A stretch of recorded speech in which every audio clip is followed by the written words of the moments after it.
आप सभी को जय मसीह की दोस्तों, फिर से स्वागत है हमारे इस नए वीडियो में। परमेश्वर ने आदम से कहा था, जिस दिन तू उस फल को खाएगा उस दिन तू मर जाएगा। लेकिन हम लोग पढ़ सकते हैं बाइबल में कि आदम उसके बहुत से साल बाद मरा। तो क्या परमेश्वर झूठ बोला था? क्या परमेश्वर ने आदम से झूठ कहा था कि तू निश्चय इस फल को यदि खाए तो मर जाएगा? इसके बारे में आज हम लोग जानेंगे कि परमेश्वर उस जगह में क्या कहे थे और आदम क्यों नहीं मरा था। इसके बारे में यदि आप भी जानना चाहते हैं तो इस वीडियो के अंत तक बने रहिए। आइए हम उस वचन को पढ़ते हैं जिस जगह में परमेश्वर ने आदम को आज्ञा दी थी।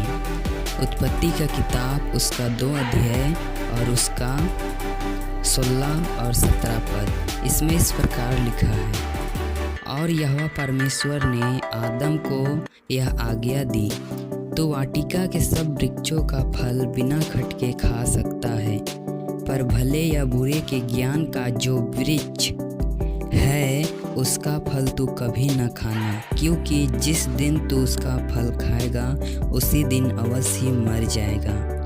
इस जगह में परमेश्वर आदम को एक आज्ञा दे रहे हैं कि यदि तू इस भले और बुरे के ज्ञान के वृक्ष का फल को खा लेगा तो तू निश्चय मर जाएगा। तो हम लोग बाइबल में देखते हैं उसके कई सौ साल बाद आदम मरा। तो क्या परमेश्वर ने झूठ कहा? नहीं, परमेश्वर बिल्कुल सही बोले। जैसा परमेश्वर ने कहा था कि तू इस फल को खाएगा तो मर जाएगा, और उसी तरह हुआ, क्योंकि परमेश्वर कभी झूठ नहीं बोलते हैं। हम लोग जानेंगे कि परमेश्वर का कहने का मतलब क्या था। देखिए, परमेश्वर का कहने का मतलब था कि तू जिस दिन इस फल को खाएगा तो मर जाएगा। और बाइबल कहती है जो परमेश्वर को नहीं जानते हैं वे मरे हुए हैं। पौलुस कहता है अब हम मसीह में जिलाए गए हैं। जिस तरह यीशु मसीह 3 दिन कब्र में रहा और फिर से जी उठा, उसी तरह हम जब यीशु मसीह पर विश्वास करते हैं तो हम गाड़े जाते हैं, मारे जाते हैं और फिर से हम जी उठते हैं वो मसीह के लिए। इसका मतलब जो भी लोग आज संसार में हैं और यीशु मसीह को नहीं जानते हैं वे सब मरे हुए हैं। परमेश्वर का कहने का मतलब यही था कि परमेश्वर को जो नहीं जानते हैं वे मरे हुए के समान हैं।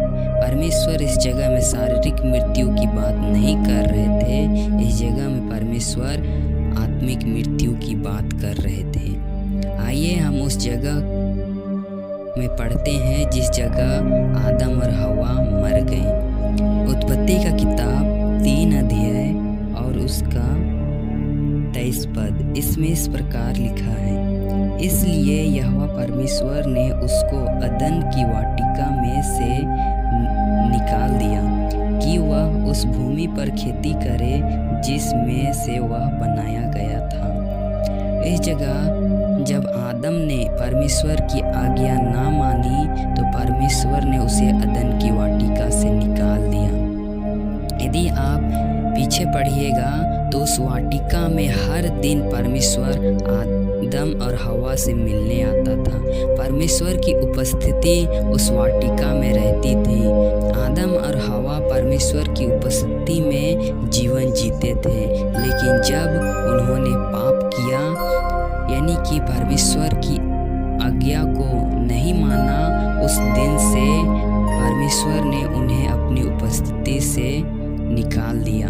उन्हें परमेश्वर ने नहीं निकाला, वरन आदम और हवा ने खुद पाप किया और परमेश्वर को अपनी उपस्थिति से निकाल दिया। इसका मतलब हम कह सकते हैं कि परमेश्वर से दूर होना ही मरना है। परमेश्वर इस जगह में आत्मिक मृत्यु की बात कर रहे थे। फिर परमेश्वर आदम और हवा से फिर कभी मिलने नहीं आया, क्योंकि वे मर गए, आत्मिक रीति से वे मर गए, इसलिए परमेश्वर उनसे फिर कभी मिलने नहीं आया। मैं विश्वास करता हूँ आपने इस वीडियो के द्वारा जाना कि परमेश्वर ने झूठ कहा था या सच? परमेश्वर का कहने का मतलब क्या था